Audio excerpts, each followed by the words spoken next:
पर 37 सेकंड में टली 2 जिंदगियों की मौत। भागलपुर से एक दिल दहला देने वाली खबर सामने आ रही है। विक्रमशिला सेतु पर एक महिला नवजात बच्चे को गोद में लेकर गंगा में छलांग लगाने ही वाली थी, तभी डायल 112 में तैनात दरोगा सिकंदर कुमार की नजर महिला पर पड़ी। ड्यूटी पर जाते समय बिना एक पल गवाए उन्होंने गाड़ी रोकी, महिला से बातचीत की और उन्हें हिम्मत देकर रेलिंग से सुरक्षित पीछे खींच लिया। 37 सेकंड की सूझबूझ से महिला और मासूम दोनों की जान बच गई। महिला ने यह कदम क्यों उठाया, इसका स्पष्ट कारण नहीं हो सका है। भवानीपुर में बुजुर्ग पर बर्बर हमला। भवानीपुर थाना क्षेत्र के नारायणपुर के समीप 65 वर्षीय बुजुर्ग पर हुए अमानवीय हमले का मामला सामने आया। परिजनों की सूचना पर शरणय राष्ट्रीय मानवाधिकार टीम राष्ट्रीय अध्यक्ष डॉक्टर ईशान सिन्हा के नेतृत्व में गांव पहुंची और पीड़ित परिजनों व ग्रामीणों से जानकारी ली। आरोप है कि अपराधी प्रवृत्ति के लोगों ने बुजुर्ग को बेरहमी से पीटा, हाथ पैर तोड़े और गंभीर अपमान किया, जबकि पुलिस पर कार्रवाई में ढिलाई का आरोप लगा है। मानवाधिकार टीम ने भवानीपुर थाना पहुंचकर थाना प्रभारी से बात की, जहां एफआईआर दर्ज होने और शीघ्र गिरफ्तारी का आश्वासन दिया गया।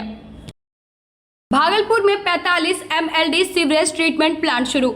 भागलपुर के साहेबगंज में नमामि गंगे परियोजना के तहत बने 45 MLD क्षमता वाले सीवरेज ट्रीटमेंट प्लांट ने काम करना शुरू कर दिया है। प्लांट का निरीक्षण भागलपुर नगर निगम की मेयर डॉक्टर वसुंधरा लाल और बुडको के अधिकारी राजेश कुमार ने किया। मेयर ने बताया कि सूर्यलोक कॉलोनी, अलीगंज और TMBU पंपिंग स्टेशन से आने वाले गंदे पानी को शुद्ध कर गंगा में गिरने से रोका जाएगा, जिससे बदबू, मच्छर और बीमारियों पर नियंत्रण होगा। प्लांट से मीथेन गैस बनाकर करीब 300 kVA बिजली भी उत्पन्न कराई जाएगी। जी, हमारे भागलपुर शहर में नमामि गंगे के तहत STP का निर्माण कराया जा रहा है बुडको के द्वारा, और ये अंतिम पड़ाव पे है। और इसकी खासियत है कि शहर का जितना वेस्ट वाटर है उसको ट्रीट करके और सही करके उसको गंगा में प्रवाहित किया जाएगा, जिससे हमारी माँ गंगा दूषित नहीं होंगी। और उसका जो वेस्ट है, ट्रीटमेंट करने के बाद जो वेस्ट बचता है, उसका ऐसा यहाँ पे यंत्र लगा हुआ है कि उससे खाद भी बनेगा और बिजली भी उससे उत्पन्न होगी, और उस बिजली से जितने भी यहाँ के मशीनरी हैं वो सब उसी बिजली से चालू रहेगा। तो ये बहुत ही उम्दा किस्म का है। लगता है प्रयागराज के बाद, इंडिया में प्रयागराज के बाद हमारे भागलपुर को ही एक ऐसा STP मिला है। तो मैं माननीय प्रधानमंत्री मोदी जी को इंटर छात्र की आत्महत्या से मचा हड़कंप। भागलपुर में इंटर परीक्षा के एक दिन पहले दर्दनाक घटना सामने आई। बांका जिले के बौसी थाना क्षेत्र के भलसुमिया गांव निवासी इंटर छात्र विशाल कुमार ने उर्दू बाजार स्थित सीता सदन लॉज में आत्महत्या कर ली। परिजनों के अनुसार एडमिट कार्ड में नाम की त्रुटि और परीक्षा को लेकर असमंजस के कारण वह लंबे समय से तनाव में था। सूचना पर पुलिस मौके पर पहुंची, शव को पोस्टमार्टम के लिए भेजा गया और कमरे को सील कर दिया गया। फिलहाल सुसाइड नोट नहीं मिला है। पुलिस का कहना है कि पोस्टमार्टम और फॉरेंसिक रिपोर्ट के बाद ही मौत के कारणों की पुष्टि हो पाए। घटने के बारे में तो ज़्यादा जानकारी नहीं है, क्योंकि सुबह 10 बजे तक वो उठ जाता है, लेकिन आज गेट खुला ही नहीं वो लोग का। तो 12 बजे के अप्रॉक्स में लड़का उसके बगल वाला कमरे का वो देखा, तो उसने बताया कि सब भैया वो कुछ कर लिया है, देखिए एक बार यार। 12 बजे पता चला जी। क्या नाम था? विशाल कुमार। कब से था? 1 साल से। 1 साल से जी। वैसा मूवमेंट उसका एक दो लोगों को पता चला? नहीं, वैसा कुछ था नहीं, नॉर्मल लड़का था। कहाँ के रहने वाले थे? ये बौसी का था। किस क्लास में पढ़ते? इंटर में था। इंटर का एग्जाम भी तो नहीं था इसका? एग्जाम नहीं था, लेकिन उसका एग्जाम डिले हो गया था क्योंकि एडमिट कार्ड में प्रॉब्लम हो गई थी कुछ। आज एग्जाम नहीं था वो जी। उनके पिताजी का क्या नाम था? प्रमोद कुमार यादव। आप कौन हुए? मैं यहाँ रूम का ओनर। क्या नाम हुआ आपका? कुमार विष्णुदेव भारती। सुल्तानगंज में PCC सड़क व नाला निर्माण का शिलान्यास। भागलपुर के सुल्तानगंज नगर परिषद अंतर्गत वार्ड संख्या 26 में शिव मंदिर से बैचो मंडल के घर तक PCC सड़क तथा वार्ड संख्या 24 से PCC सड़क व नाला निर्माण कार्य का शिलान्यास मुख्य पार्षद राजकुमार गुड्डू ने नारियल फोड़कर किया। इस अवसर पर ग्रामीणों ने मुख्य पार्षद और वार्ड पार्षदों को फूलमाला व अंगवस्त्र देकर सम्मानित किया। मुख्य पार्षद ने बताया कि जल जमाव की समस्या को देखते हुए यह कार्य शुरू किया गया है, जिससे स्थानीय लोगों में बड़ी राहत है। कार्यक्रम में कई वार्ड पार्षद और ग्रामीण उपस्थित थे।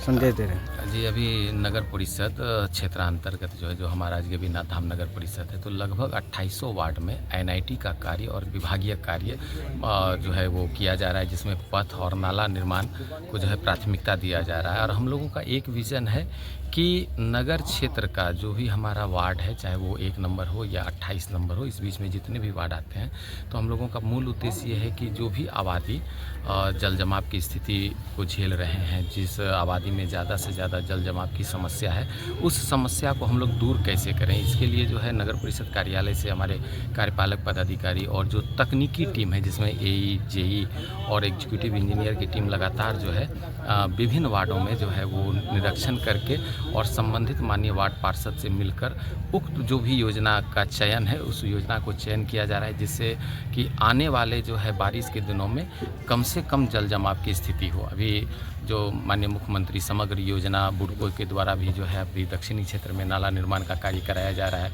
और नगर क्षेत्र के लगभग 2800 वार्ड में विभागीय स्तर से और एनआईटी के स्तर से भी कार्य कराया जा रहा है। और इस बार जो है मुझे लगता है 2 से 3 दिन में जो दक्षिणी क्षेत्र की जो दाड़ की सफाई का एक प्रस्ताव लिया गया था, जिससे कि हम लोग आने वाले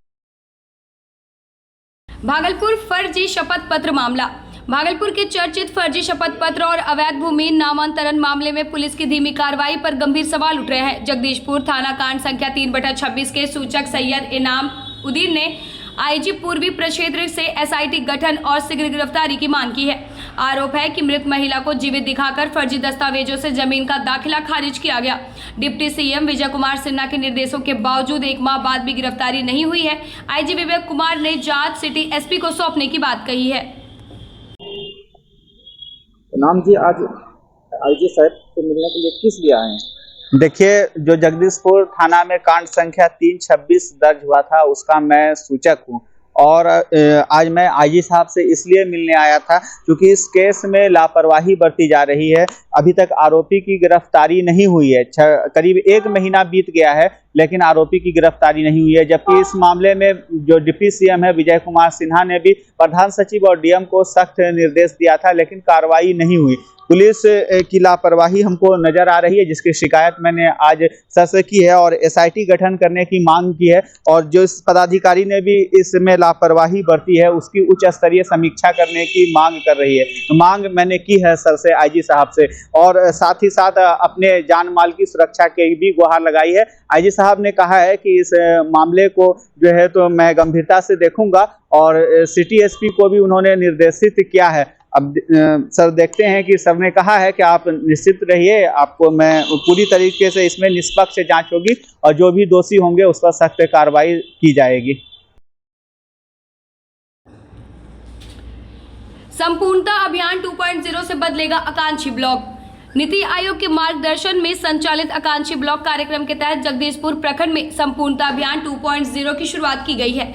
इस अभियान का उद्देश्य चयनित प्रमुख संकेतकों को 100% संतति कर समग्र विकास को गति देना है। चैंपियंस ऑफ चेंज की भावना के साथ अधिकारियों, कर्मचारियों और जनप्रतिनिधियों ने स्वास्थ्य, पोषण, शिक्षा और सामाजिक कल्याण से जुड़े लक्ष्यों को समयबद्ध पूरा करने का संकल्प लिया। नियमित समीक्षा, प्रभावी निगरानी और जन भागीदारी के जरिए अंतिम व्यक्ति तक योजनाओं का लाभ पहुंचाने पर विशेष जोर दिया जा रहा है। आज जो बैठक की गई सर, क्या इसका निष्कर्ष निकला और क्या उद्देश्य था?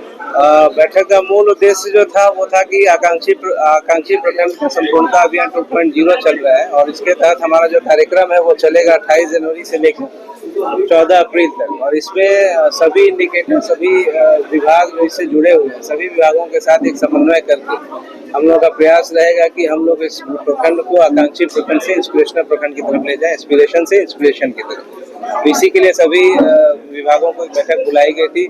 इसमें विशेष करके प्रधानाध्यापक को भी बुलाया गया था, जनप्रतिनिधिगण आए थे, ICDS की पूरी टीम आई थी, हेल्थ की टीम आप देख रहे हैं, हेल्थ की टीम थी, जीविका की टीम है, सभी लोग आए, और जिला से ग्रामर की टीम थी।